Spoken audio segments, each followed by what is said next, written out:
Our money is fake today. The reason we have so many people getting richer and poor is fake money only makes the rich richer. It makes people who work for money poor. And that's why we have this huge gap.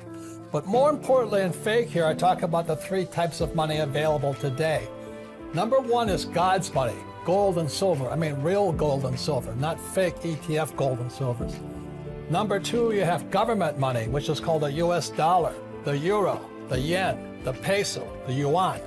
All of that government money is fake money. And the 3rd type of money is called people's money. It's also called Bitcoin, Ethereum. And what's happening in the world today, this whole world of money is coming apart. And that's why I wrote fake. Do the rich people cringe and say, don't tell them that, Rob? Yes. Don't tell people what you know. Keep them poor. My father was the head of education, PhD, all that stuff. I go home and ask him, said, why don't we learn about money in school? And he looked at me and says, because the government doesn't let us teach that subject. Government tells us what we can teach and what we can't teach. And I thought that was strange. And I said, but aren't we going to school to learn about money? He says, no, your job is to get a job. I said, but you get a job to earn money. He goes, no, you're supposed to just get a job. I went, no. Isn't the purpose of a job to earn money? He goes, you're correct. I said, so why don't I just learn about money? I can skip the job part, you know? And he got flustered and he said, if you want to learn about money, why don't you ask your best friend's father about money? And I said, why? That's Mike. So why ask him? He says, because Mike's father is an entrepreneur. And I said, what are you? He says, I'm an employee. I'm a government employee. I went, oh, what's the difference? He says, the difference is an entrepreneur must know about money, or they're no longer entrepreneurs. And he says an employee doesn't have to know anything about money. So the government will take care of them, the company will take care of them. So I'm all confused. But I took my dad's advice and I trundled over to Mike's father's office and knocked on his door and I said, hey, I'm here, 9 years old. Teach me about money. He says, beat it, kid, you know. But that's where the story of Rich Dad, Poor Dad started. And finally, through persistence, my rich dad started teaching me about money on one condition. And that condition was he would never pay me. He says, the moment I pay you, you think like an employee. He says, that's the trap. Entrepreneurs work for free. And now I'm 9 years old, my head's cracking in half. He says, you never want a paycheck. You understand that, kid? I said, okay, I got it. And he says, well, how do I make money? He says, that's what entrepreneurs figure out. He was like, so how do I learn about money? So he would just break out a Monopoly game board. So I would work for free. I'd pick up cigarette butts, and he had hotels and restaurants, and I would clean and do menial tasks. And as I got older, I started getting into office work and marketing and accounting, and I was an apprentice basically, but I always worked for free. And he would teach me about money, but the way he taught me about money was playing Monopoly. And I finally, one day I got upset. I said, well, when are you going to teach me about money? He says, what do you think we're doing? We're playing Monopoly. He goes, no. What do you think we're doing? We're playing Monopoly. He says, what do you think we're doing? I said, I don't know. I'm teaching you about money. And then that's when, you have one greenhouse. He says, there's many formulas for great success in money. There's thousands of them. But one of the best ones found in the game of Monopoly. Still is today. 4 greenhouses, 1 red hotel. I said, what? He says, one of the greatest ways to acquire great wealth is playing Monopoly in real life. 4 greenhouses, 1 red hotel. Well, is that all there is? He goes, that's it. And he says, what do you think I'm doing? And I went, I don't know. So then he took me out and he showed me his greenhouses.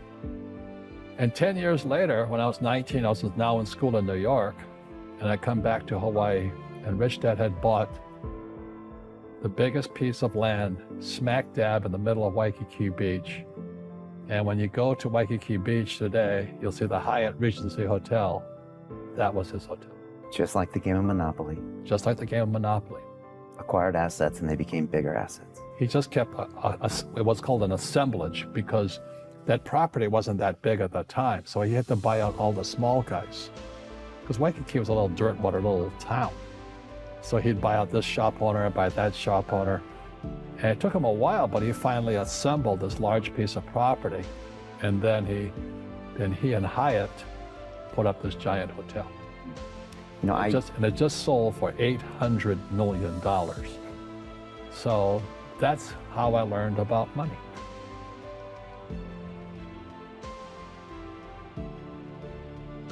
I've had financial crashes. I've had people stab me in the back, but they're all good because I grow from it. That's spirituality. You know, people who are afraid of making mistakes, like they teach in school, they don't ever grow. Because spirituality is there's good and there's bad, there's right and there's wrong, there's up and there's down. Most people only want to be right, they only want to be positive. Well, you can't have that, that's not reality. Well, I wasn't poor by most people's standards, but I came from a family with a poor attitude, if you know what I mean. Because rich, poor, middle class, poverty starts with a fundamental attitude. Poverty is passed on. It's taught in your families. And middle class is taught in families. And so the people right now who are sitting at home, who are struggling financially or worried about money or unhappy, they may be making a lot of money, but unhappy with what they're doing, it was probably taught to you. You know, your superego was taught, get a job, work hard, or you'll never be rich, or the rich are evil, or whatever. The school system will never teach you about money. The school system was designed to teach you to be an employee, which is important, or a doctor or a lawyer, a specialist, but never about money. And what most people lack is real business knowledge, like accounting, you know, like debt, like taxes. You got to know that stuff, but they don't teach it in school to anybody. So, and then when people ask me, how did your rich dad learn this when your poor dad, a PhD, didn't? And the answer is very simply, my rich dad, who's my best friend's father, his father died when he was 13. So rich dad had this family business at 13 to run. So he had to drop out of school, which was his blessing. You know, there's blessings and, you know, sometimes a blessing doesn't look like a blessing, but it turned out to be a blessing. And then his teachers became his bookkeeper, his accountant, his attorney, his banker, his real estate agents. So he has what I call real teachers, not these fake teachers in school. You see, most teachers in school, they're out of ethics. They teach subjects they themselves don't practice. I asked the teacher, I said, you know, I'm in my third year of calculus now. It was called strength of materials. I said, am I ever going to use this stuff? He goes, no. You know, so why do you teach it? Because I get paid. I said, do you ever use it? He goes, no. And that's why, you know, you have to, in life, one of the things I suggest to people, you got to find a real teacher versus a fake teacher. And a fake teacher is somebody who doesn't do what they teach.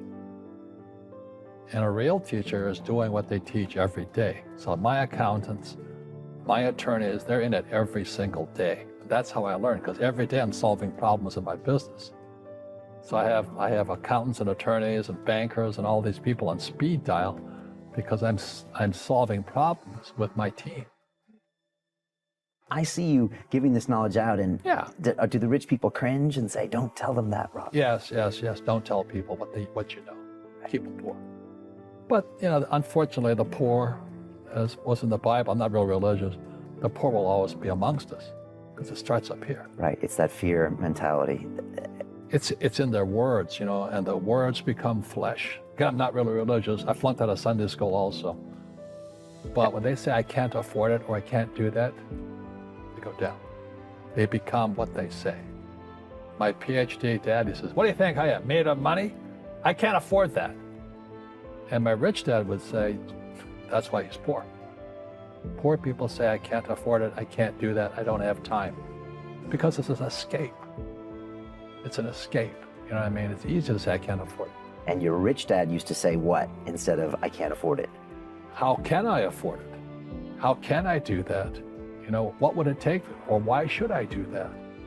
He says that a question opens the mind, a statement closes the mind. See, when you say I can't afford it, your mind shuts down and you become what you say. Rugby is a team sport, but so is soccer. The rules are different. And other people are golfers. They play by themselves. And so everybody's different. So my game financially is business, number one. Second is real estate. So what I say to young people is, you find your game.